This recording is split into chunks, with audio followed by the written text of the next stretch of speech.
Welcome. In front of me is an HMD Skyline, and today I'll show you how you can put this phone into safe mode.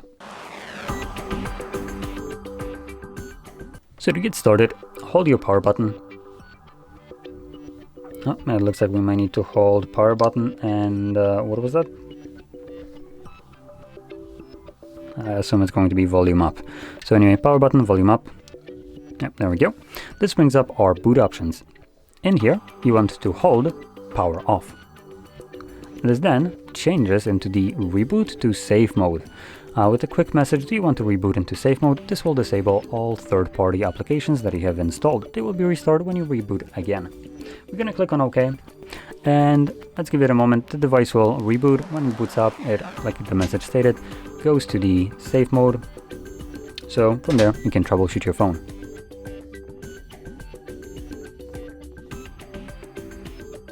And as you can see, the device is now back up. We have a safe mode marking right here that signifies that obviously we are in the said mode. And in a second, you will also see a bunch of applications that most likely will not work in here. And they appear as a monochrome application. I can already see some in the apps folder and a couple more on the other page. As you can see, they are monochrome, grayed out. If you try to open them up, it gives you a pop-up at the bottom, downloaded apps disabled in safe mode. Now once you're done troubleshooting your device, you can go back to the normal mode by holding the power button and volume up, and this time around all you would need to do is just select restart.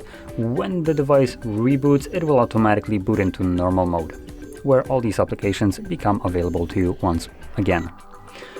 Now, with that being said, if you found this video helpful, don't forget to hit like, subscribe, and thanks for watching.